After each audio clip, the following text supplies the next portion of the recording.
un video suyo que se volvió muy famoso. Ese sí que parecía profético, ¿cierto? Súper famoso, en donde, siendo usted candidato presidencial, menciona, vea, el gobierno de Petro va a ser más o menos así, ¿cierto? Y claro, digamos, quienes venimos de la izquierda, etcétera, y después como que celebramos esta construcción de la coalición, de la primera coalición, y por supuesto el triunfo de tal vez el primer gobierno progresista, por lo menos como se entiende el progresismo desde la segunda mitad del siglo XX en Colombia. Empezamos a ver que bueno, ese video como que se iba cumpliendo, ¿cierto? Como que se fue dando así. Entonces ahí salen dos preguntas. La primera es: ¿qué fue lo que pasó? Usted un poco ya nos contó como esas diferencias en el interior del gobierno, pero también quisiera saber, en últimas igual usted dio el paso, ¿cierto?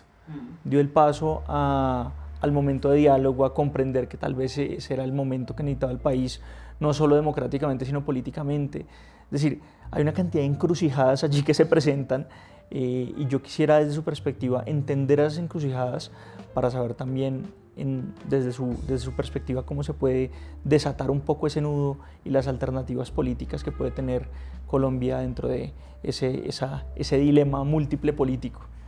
Jairo, una de las críticas que me hacen a mí desde los lados más de la derecha todo el tiempo, que es difícil tener una respuesta, es: ¿por qué usted, si grabó ese video y vio esos peligros, terminó siendo parte del gobierno de Petro? O sea, ¿cómo coinciden las dos cosas? ¿Cómo coincide en el que expresa ese video en noviembre del año 2021? O sea, varios meses antes de la elección. Ese no fue un video que se hizo unas semanas antes de la elección, sino varios meses antes de la elección, con la decisión que usted tomó de ser ministro del gobierno de Petro y apoyarlo electoralmente en la segunda vuelta. La explicación es sencilla. Yo, cuando entré al gobierno, sabía que había riesgos y sabía que eso que yo había dicho allí era un escenario probable. Pero tampoco había que resignarse a eso. Y el presidente había hecho una invitación a un acuerdo nacional. Y a pesar, con cierta reticencia, sabiendo, vuelvo y repito, que había peligros, que la historia podría ser esa que yo traté de imaginar o adivinar en algún momento de la campaña, uno podría cambiarla también. No nos vamos a resignar a una sola trayectoria histórica. Hablábamos al comienzo de esta larga conversación ya que la vida puede coger por muchos caminos, y yo decidí en ese momento tomar una decisión para que cogiera por otro camino. Quizás ese otro camino era más difícil y resultó siendo más difícil. Quizás el camino previsto en esa entrevista era el más probable. Pero lo hice, y lo hice con una única, nadie me va a creer esto, con una única cosa en mente: aportar, tratar de construir esa otra historia diferente a la que había imaginado en ese momento. No se dio. No se dio, y creo también, esta es mi visión hoy en día, no creo que haya marcha atrás. O sea, creo que esa primera idea del presidente Petro de tener un gobierno distinto, de cierto pluralismo, no va a ocurrir. No va a ocurrir por muchas razones. Esto será motivo de análisis para los historiadores en algunos años. Pero yo creo que esa tensión del presidente Petro, entre quien tiene que hablarles a sus bases y no quiere mirarse al espejo siendo un traidor a una historia política, a una militancia, y la otra que siente que tiene una responsabilidad como gobernante de lograr acuerdos y compromisos, esta primera va a ser la que va a prevalecer. Es donde él se siente cómodo, es donde él se siente leal a una historia, y ni siquiera la ideología, su psicología es muy particular ahí, y esa forma de liderazgo cada vez está más enterrada, dijéramos, con los pies ya hundiéndose más en esa historia, ¿no? En estas vueltas de la vida, yo todavía estaba en el gobierno, estaba en República Dominicana en una reunión de ministros de educación de toda América Latina, incluso de Hispanoamérica, y tuve una conversación con una persona que conoce mucho al presidente Petro. Y la pregunta que hicimos en su momento es una pregunta que se ha hecho muchas veces: bueno, ¿el presidente Petro va a seguir el camino de Boric? O sea, ¿va a entender que la sociedad cambió un poco y que de alguna manera él tiene que adaptarse a esa variación en las tendencias sociales y tiene que moverse al centro como un imperativo político? Y esta persona me dijo: no, presidente Petro no va a hacer eso. Pero lo más complicado es que dijo después de manera quizás un poco dramática, más de la cuenta, prefiere la muerte. O sea, él no va a hacer ese tránsito político hacia una especie de centrismo insulso, lo veían así, que lo lleve a una traición a sí mismo.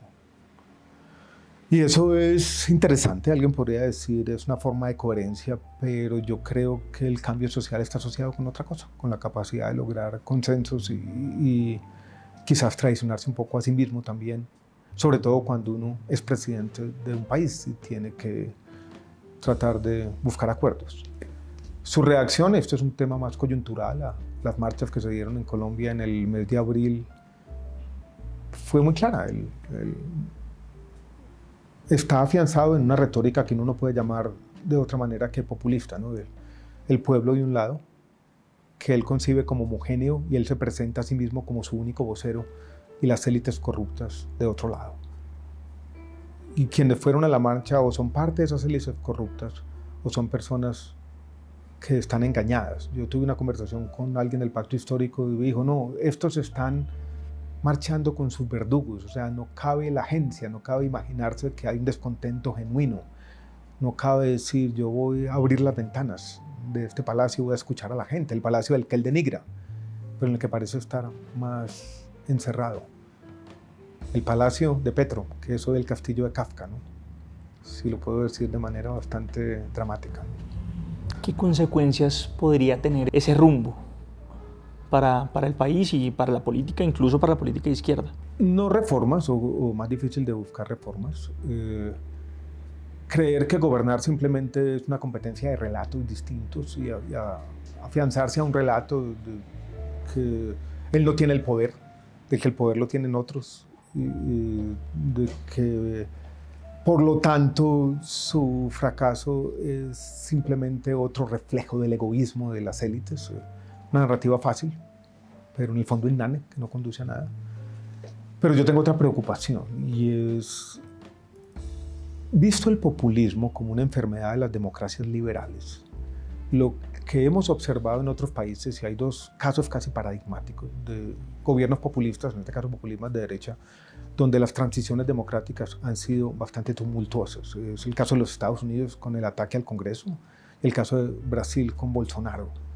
Y es que terminemos en eso, ¿no? En transiciones democráticas muy complejas, con las instituciones en medio, tratando de resistir esta especie de guerra civil fría en la que estamos metidos todos y que puede seguir escalando. O sea, que no tengamos una transición democrática del todo fácil. Ese temor lo tengo hoy en día. O sea, una suerte de permanente péndulo, de permanente lógica pendular, pero no virtuosa, sino viciosa. Al 2026, todo el mundo diciendo de un lado y del otro, se robaron las elecciones. Esto no es legítimo. Y entonces los de un lado tomándose el Congreso, asaltando la registraduría y 4 o 5 meses de incertidumbre, cosas como esas, es complicado. De alguna manera la democracia está basada en lo que llaman en inglés, hago una traducción literal, quizás no la mejor, la disponibilidad a perder. O sea, yo confío en las reglas de juego y si yo pierdo, concedo y digo quien ganó es legítimo. Cada vez en estas democracias contaminadas del populismo eso va a ser más difícil. Y lo estamos viendo en toda parte, esto no es una ficción, es una realidad. Ese temor sí lo tengo. Para finalizar esta entrevista, ya pensando pues en algo en particular latinoamericano, ¿no? Desde 2014 hasta acá, la mayoría de transiciones han sido pendulares, es decir, al gobierno de izquierda le sigue el gobierno de extrema derecha y así, ¿cierto? Hay cierta tendencia a esto. Una paradoja grande, Jairo, perdón interrumpirte, fue el gobierno de Santos, que el de 2010 fue derecha y el de 2014 estuvo más acompañado de la izquierda. O sea, hizo él mismo la transición. Un péndulo, pero con la misma persona. Hizo el propio péndulo. Pero sí, y eso tiene una explicación, una explicación económica en la región, que además, bueno, siempre aquí nos gusta, pues la CEPAL y estos estudios cepalinos que hablan de la dependencia, tienen además la explicación de que como nuestra economía es, en términos generales, primarizada, entonces dependemos demasiado de la economía internacional y esa insatisfacción genera un castigo político, en fin, me parece que eso es económicos y los ciclos políticos coordinados, ¿no? Me parece que eso es súper interesante como explicación para América Latina porque reafirma la dependencia, es decir, una cantidad de cosas. Pero Hombre, digamos, en perspectiva de la esperanza, del humanismo, del futuro que viene, ¿cómo hacerle el quite a las frustraciones de Colombia? ¿Cómo hacerle el quite a la soledad eterna? ¿Cómo hacerle el quite a las circunstancias pendulares? ¿Cómo hacerle el quite a los autoritarismos, los discursos de odio, las permanentes puertas cerradas? Es decir, a veces uno se emociona pensando, bueno, nosotros hemos dado ya ejemplo de cosas que antes pensábamos que nunca íbamos a lograr, como el proceso de paz, el mismo triunfo de Petro. Creo que fue una sorpresa democrática impresionante en un país que esa opción nunca la había abierto. ¿Cómo hacerle el quite a esas frustraciones que podemos allí intentar escribir? Yo podría decir como dos o tres cosas, Jairo. Uno, yo creo que ya hablamos de ello, y es esa lucha por el pasado. Yo creo que una forma de empezar a construir un camino de esperanza es... Hay una frasecita que me enseñó Malcolm X, que está por allá metida en los tromos de Joseph Conrad, que dice algo así como, cito de memoria: para que la vida sea amplia y llena, tiene que guardar buen cuidado del pasado y del futuro en cada momento del presente. Respetar el pasado también. Esta idea de que la historia de Colombia en 200 años es una historia de frustraciones nomás. Entonces asumimos un tono García Márqueano y es 200 años de soledad, o una historia de despojo, o una historia de unas élites insensibles. Yo creo respetar también personas que trataron de hacer el cambio, historias posibilistas que se han construido en Colombia. No es sino mirar esta cifra que publicó el DANE hace unos días de la disminución de la pobreza multidimensional. En todo caso, en los últimos 15 años ha disminuido a la mitad o incluso más. Entender eso, entender que hay ejemplos sobre los que se puede construir. La frase está manida, ¿no? Qué pereza recurrir a los lugares comunes de construir sobre lo construido, pero respetar el pasado entre todos, ¿no? Lo segundo, seguir insistiendo en el posibilismo, en coger una parcela de la realidad y cambiar algo. Por ejemplo, si Colombia logra hacer una mejor reforma pensional, eso está bien, hay que celebrarlo. Hágalo quien lo haga, porque tenemos un sistema pensional que excluye al 70% de la población. Tratar de construir una protección para la vejez, para la mayoría de los colombianos, es algo bueno, y ir construyendo historias como esas y ver que el cambio no es la transformación absoluta de toda la sociedad en todas las dimensiones, sino es esa colección de reformas aquí y allá, que van a ser parciales, incompletas, pero que el todo puede ser incluso mayor que la suma de las partes. O sea, juntas nos permiten soñar con una sociedad mejor. Y volvamos al humanismo, ¿no? Evitar los fanatismos en este momento de locura. Yo creo que sigue siendo un imperativo. Difícil, ¿no?